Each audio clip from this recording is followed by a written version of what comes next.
Dog, it's August 15th, so we're killing some time, but it's fun. We're killing We some are time. going to We're having a talk good about time. the fictional teams we were able to put together based on hockey movies and stuff. These are mostly movies we have watched or shows we've watched in the last year or two for Tuesday Reviews Day. I'll be honest, I was doing this morning and I realized that I needed to rewatch a lot of these movies. So I ended up with a lot of Mighty Ducks on mine because that was the freshest in my mind. It's very, and so the way I wanted to do this is the best lineup you can put together, but only one player. Like, you can't take just the entire team. Like, not the whole Hanson brothers. Yeah, you can't just take all three Hanson brothers. I wanted one player per movie. That was it. But I am going to differentiate between the Mighty Ducks franchise because there is three of them, and there's a show I've never watched. Yeah, I did watch the first episode. Oh, there. It seemed fine. Sure. Yeah. I think it got canceled. Those are movies that we saw in our youth, so they've stuck with us. And maybe it's not the same experience for everybody, but you know what?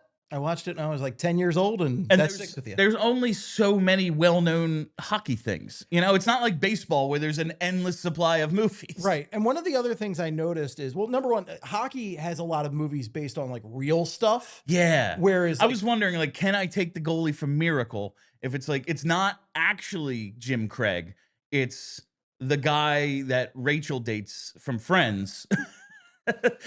But playing the Jim Craig. I mean, like, if can I do real, that? Like, yeah, like if you went I decided against it. Yeah, we could get real technical. Like, I could just pull the Halloween Simpsons episode where the 1976 Flyers show up. Oh, just that's say right. the, And they're the wearing Front Street Bullies are my team, and they're wearing blue jerseys. Yeah, like I would probably just take like best movie team. Yeah, I'm probably just going to take the Red Army team. Right. Not the U.S. team. No, the Red Army team. It was a fluke. It was the biggest right. fluke in the history of sports. It is one of the great flukes. Listen, it's great. And it's the greatest upset. Come on. I don't love the movie because I don't think you can make a hockey movie without the F word. I just think those things, it's like trying to make a baseball movie without the bat and the glove. Like, you just say the F word a lot when you play hockey. It just is. It's true. I really do believe part of the reason every hockey player just says, like, get pucks deep and every other sentence ends in is because they are really trying not to curse. I really believe them. And, like, these are all F words. Yeah. They are subbing out F words with stumble ums. You got to get pucks deep and you got to give 110%. Ethan really thinks I'm going to say it. He's where I could see him like, Bill, please don't. Friday. Yeah. So these are, so we wanted to come up with some fun fake teams to talk about. And I want to talk about some of our considerations that didn't make it first. Yes. My first question, because I did want to do some Googling. Like, okay, who could I be missing? Have you ever seen The Love Guru? No. I have of The Love Guru. I've seen trailers and clips of The Love Guru. The Love Guru, I don't understand how this is a hockey movie. I mean, I do because Mike Myers wanted to make a hockey movie. Mike Myers wanted to make a hocky movie, and he is a famous Canadian. Every time he appears on like an SNL now at his age, he always wears Leaf stuff, or Canadian stuff. Noted hockey fan, Wayne's World. He has the Blackhawks as a prominent part. So yeah, he is a hockey guy, but like, I don't understand how the Leafs fit. And doesn't like Jessica Alba own the Leafs in that movie? I have never seen it. I believe Jessica Alba owns the Leafs. Mini-Me from Austin Powers is the coach or the assistant coach, one of those. Okay. Yeah. And the guy his name Vern Troyer? And the guy from the Vern Troyer, yeah. And the guy from the 40-Year-Old Virgin. I don't know my own crew is like the star player of the Leafs. So that's the Darren Roanoke, because like pretty good name. It's a pretty good name. Yeah. I've never seen it, but he's one of the. I wanted to shout him out. I think it was a box office flop. I don't think a ton of people have seen The Love Guru, but they probably shouldn't. This is a hockey hardcore audience, so it's like, oh look, a Mike Myers, a hockey movie, maybe I'll watch it. Puck Soup did a watch along. Like in their for their Patreon, they watch like all hockey and hockey adjacent movies, so like Sudden Death and stuff like that. I could talk about Sudden Death all day. Apparently, it's just like so bad. Like that was there, so I kind of do want to watch it. But like, we should watch it before the show. I was telling Tyler about this concept, and he was like, "Does the level they played at matter?" Because like a movie based in the NHL, obviously, like they are going to score every time on Goldberg. I threw this out. I threw out the level threw it out as well because I think it's way less fun. Because then I'll just choose the New York Rangers from Mystery Alaska if that's the case. Yeah, like because they're the only profession, or the Red Army, right? Like, all right. This is so you bring up the Rangers from that movie. Now, it's over the All-Star break. So, like, maybe I think, like, Gretzky and Messier are at the All-Star game, you know, because, and listen, if they're in the movie, Mystery loses 100-0. Correct. You know? So maybe, but in the movie, they're watching alone. Like, they have ESPN on. And Wayne Gretzky exists in the universe because it's like, oh, and now to real hockey news, Wayne Gretzky wins Player of the Month. He did this. It's like Steve Levy.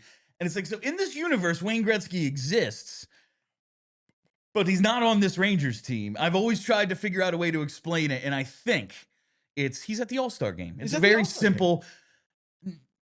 But can you take anyone from that Rangers team? Because it's a real team. Was this? But it's not NHL play. I think it's like the 97 or 98 Rangers, maybe. Charlie and I did this last year. And I'm just like trying to figure it out. So if we look at the 97, 98 Rangers, right? There's no one from the actual team in the movie. Pat LaFontaine, Alex Kovalev, Brian Leach, Kevin Stevens, Adam Graves as notable players. That's some pretty notable players. Right, none of them, I believe, are in the movie. So is that a fictional? I guess it's a fictional. I would still call it a fictional movie because the protagonist team is all fictional characters. Yeah. But I wouldn't take anybody from the Rangers for this exercise. And honestly, like they didn't spend a ton of time. Like, I threw this together in like 20 minutes. They didn't take a ton of time explaining who these Rangers players were, like who the best guy in the team was. No, they were just like the big bad team. It's the Rangers. You know the Rangers. They're from Mystery Alaska. They're from New York. From New York. All right, so let's get New York City. Let's do some of the. I wondered if you were going to take anyone from Rocket Power. I don't even know Rocket Power. You don't know Rocket Power. No. You are a few years older than me, and that was like I'm at the end. 40s, bud. That was at the end of my cartoon watching time. So it was a Nickelodeon show. They were great at everything. I hated them. It was just like they're the best skateboarders. Sounds like I really missed out. They're the best skateboarders. They're the best hockey players. For some reason, they're great at ice hockey too. Like I'm gonna ask Quigley about this next time. He's like 10 years younger than me. I bet he knows it. It was like a surf town. They played street hockey. They skated. They were the best at everything. They were the best at everything. Adam Banks didn't make any of our rosters. This was my #1 cut that I thought about putting on. But my problem with Adam Banks at the end of the day, Adam Banks is from the Mighty Ducks. Adam Banks gets hurt in every Mighty Ducks movie. That's true. Every time. He's injury prone. Is unbelievably good at hockey in these movies, right? But he always, and granted, a lot of it's dirty stuff, like a slash on the wrist and everything. But toughen up, Banksy. What are we doing? A little bit of a whiner, too. A little bit of a whiner. I don't know if he's great in the room. A cake eater, if you will. Cake eater, some would say. Yes. Connor Banks in Mystery Alaska. I thought about having some of his sniping in my forward group. He gets an AHL deal after they play against the Rangers, so clearly he was awesome. I probably should have thrown him in there, but I went with the more fun answer. Yeah, I went with some other. So let's get to our actual teams. And also, Russ Tyler from the Mighty Ducks didn't make it either. Mr. Knuckle Puck, because the Knuckle Puck is too much of a gimmick. Yeah. You've got to tee that thing up before you fire it, and then you don't know which way it's going to go. Insane strategy. It does. It seems like you'd have a low shooting percentage with that one. I think so. The Knuckle Puck's crap. Let's get to our actual teams. Let's start with our forward groups. My very first pick was Gordon Bombay, D2 version. Gordon Bombay, the actual player. Because the player Gordon Bombay. I forgot that D2 starts out with him going back to the NHL and actually succeeding. He's like in the minors. I think they say he's on the fast track to the NHL or something, playing for the Minnesota Waves, who have excellent jerseys. Really great jerseys. The Mighty Ducks is such a Gordon Bombay's tale of starting off as a drunk driving lawyer and then coaching a team and then realizing I love hockey and then going back to the game and then doing great and then getting injured and having to go back to coaching little kids. He scores 198 goals in his last season with the Hawks before he hits the post on a penalty shot and the game was only tied. And decides I'm going to law school. He couldn't have scored in overtime. He seems to have scored on every single shift he took this season. Like that blows by. But then he just goes, "I'm done with hockey." After because one jerk coach who Oh yeah, he's this great legendary coach. He's coaching the same level 25 years later. He is still just like a 12-year-old's coach. 12-year-olds in Minnesota. Yeah, like that's it. He hasn't been recognized for his constant winning of championships, and he has just stayed at this level of coaching 12-year-olds. He knows his lane. He knows his lane. And that forced Gordon Bombay out of the sport entirely. But finally, after like a 20-year never putting on skates, makes it. And I had to take Gordon Bombay first overall. Amazing. Heart and soul, taught my captain everything he knew. Yes. Who is your first forward? My first forward's Charlie Conway from Mighty Ducks 1. D1 Charlie Conway. Yeah, I mean, he doesn't learn all the lessons he'll have at the end, but that heart, that grit, come on, and the triple deke, baby. It's all about the triple deke at the end. I like that you went with leadership right away. Yeah. You have the captain. He's got the Mike Richards of the Mighty Ducks universe. Yes. Yeah. We know he's tough. He went into the corner, took the stick, and refused to fake an injury. He follows the code. He's a tough guy out there. Exactly. He's willing to sacrifice for his teammates. He takes his jersey off and coaches so Adam Banks can play in D2. I like this pick. I like Conway. Maybe not the most skilled player, but at least you got some great leadership. I got some leadership. I got in my forward group, I got a leader, I got a skill guy, and I got a muscle guy. Who's your next forward? My next forward is the namesake of Youngblood, Dean Youngblood, who can score and fight in very unrealistic ways. Now, I've never seen this full movie. I've seen this in like bits and pieces. I've never seen Youngblood. I watched a clip today, Bill, that is insane, where he challenges a guy to a fight. And then they do this thing where they hold their sticks up and they kind of like sword fight with the sticks like this. Yeah. It's bonkers, people. Go look this up on YouTube. It is bonkers. And then they drop the sticks, take off their helmets, and then actually fight. And Dean Youngblood should not win this fight. He is much smaller than the other guy, much less tough. But you know what? That grit and fortitude and Rob Lowe really worked out there. What a cast. Rob Lowe, Patrick Swayze, and Keanu Reeves as a French Canadian. There's a scene I saw 3 YouTube clips, which is enough for the whole movie for me, where he says animal in a really, like, he's an animal or something like that. It's nuts. But Dean Youngblood, he can score and he can fight, and apparently he can sword fight with a stick. Sometimes you need to sword fight out there. My next forward is Ned Braden from Slapshot. Oh, baby. Braden, I think he scores a goal in the first game that they show in the movie, that the announcer, when they announced his goal, said that puts him in the lead of the Federal League. So we know he's a great scorer. He was all Eastern at Princeton. We learned that during the movie as well. And college educated. That's what it says in the yearbook, Jim. I mean, you can't beat a college education. The thing I'll say, though, we know he's not contributing physically. That's one of the major points of the movie. So to this point, I only have skilled guys up front. But Ned Braden, the star of the Charlestown Chiefs, and had to go with him. By the way, Reg Dunlop does not make either of our lists either, because he's old and busted at that point. I might have taken him as a coach. Yeah. We didn't do coaches. Player/coach. We didn't use coaches. Perhaps I should have. And I'll take Gordon Bombay coach. Oh, there you go. There we go. Bombay, and you should take Bombay D3, where he's going back to where he's a lawyer more. Yeah. Isn't he like going back to the Goodwill Games? Like, that's the thing. He's going to be like the face of Team USA or something. I don't really remember 3 that well. That whole movie made me mad because I went in as a big Mighty Ducks fan going like, how are they going to top winning the world championship of kids or whatever the hell it was? And they went, well, they're going back to school and they're going to have to beat the JV team. Yeah, they're the JV team now. Like, I do like the premise. They have to beat the varsity team. They're the JV team. I do like the premise that they just gave the entire team a scholarship. The entire team. Like, and then they try to take it away. We just took everybody. The whole team gets a scholarship, and you're the JV now. You're the JV now. Will they one day be the varsity? Are they always the JV? Even though you just beat the man with the most slicked back hair of all time. The Iceland coach. But you're the JV team now. This is pushed back. Anyway, my final forward from Goon, Xavier Laflamme, maybe the greatest hockey player I've ever seen in a fictional setting. What an amazing fake name, too. Xavier Laflamme. Oh, yeah. Unbelievable. It's really good stuff. Unbelievable. My last one, I had to get a Hanson brother in there, okay? I just picked a Hanson brother. You went with Jeff. I went with Jeff. I didn't really find any fake stats saying a Hanson was superior over the other one, but the Hansons are the all-time movie goons. Yeah, they are. I mean, they're the all-time hockey movie characters. I would say they are the most famous fictional hockey players of all time. Yes. Yeah. I mean, they're still, I interviewed, man, I don't even remember, but they have a couple, they like switched, not all their names are the same in real life as they are in the movie. Two of them are actually brothers and they're Hansons. I was reading all this morning too. It's insane. I think it was Dave Hansen I interviewed last, or Dave Carlson. Oh, two of them are Carlson. And Killer Carlson is like based on one of them in the. It's very insane. But anyway, you have a Hanson brother. You needed a Hanson brother. One did not. My slapshot guy was Ned. I didn't want to differentiate between the Hansons, so I was like, I'm taking Braden. Yeah, exactly.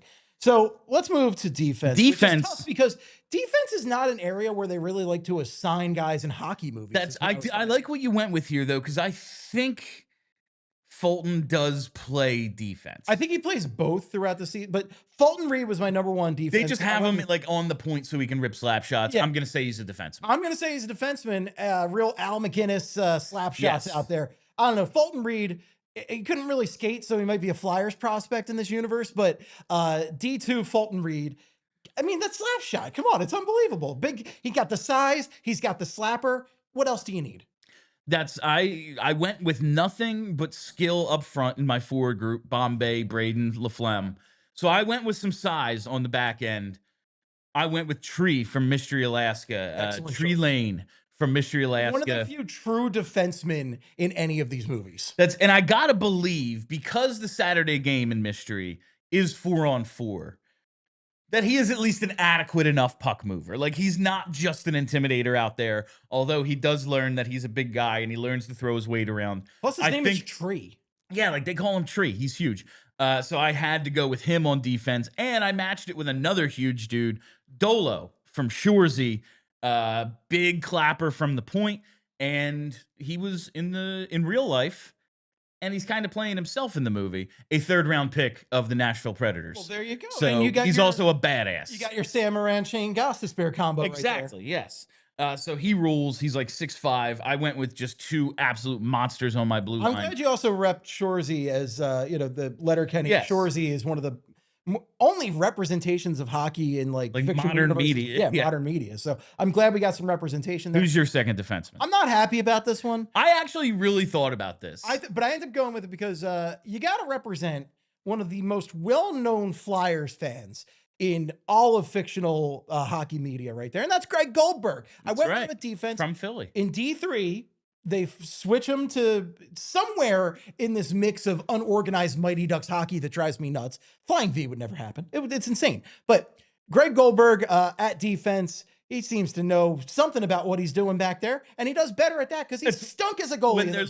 When they're listening to the game on the radio, there is like a point where it's like, and I love how these JV games are on the radio. On the radio with this kid who's like Hans and Charlie hanging out, the next pro, listening to the JV game on the radio. Yeah. It's like Greg Goldberg's a one-man wrecking crew out there. Exactly. So and he scores the winning goal at the end. He sure does. So, he doesn't want to, but he does it. He does. But yeah, Greg Goldberg I went with on defense here because he was a terrible goaltender in those movies. I like how the JV team doesn't, like, it's like, okay, we have our starter, it's Julie the Cat, and spoiler, that's my goalie. I think it's time to talk about Julie the Cat. Yeah, Julie the Cat Gaffney's my goalie, but it's like, we don't need a backup goalie. Goldberg is going to be playing out. Every goalie's dream is to play out, except for apparently Goldberg's. Goldberg is so bad. They all think they can play out, and apparently Goldberg does it. But as a kid, it's just like, yeah, we have our starter. She's going to play every game. We have no backup. As a kid, I would watch the Mighty Ducks 2 and see Julie the Cat Gaffney and go, why in God's name are they starting Goldberg over her? I don't get it. I went with the D3 version of Julie the Cat Gaffney. She's got the quick glove hand. We know she's clutch, and she becomes the starter, and she beats the varsity team. There you go. Who is your goalie to wrap up? Oh, let's hit overtime first, so I don't forget to do that. Go to allphly.com to finish up the show. All right, who is your goalie? And then I think we only have like one or two super chats. My goalie is Lisa Simpson. Lisa Simpson. So all female goaltenders here from the Lisa on Ice episode of The Simpsons, where she finds out she's a top-notch goaltender because You know, Bart's throwing stuff at her and she's deflecting it. You just can't teach those skills. That's just natural skill right there. So Lisa Simpson makes the list for me. All right, so we are going to put our final rosters up on social media after the show for you all to tell us who came away with the better team. It's definitely Bill. It's very funny because we didn't do We didn't do a live draft. It was just I named a bunch of guys and then I wanted to see what you would come up with. But it's F around Friday.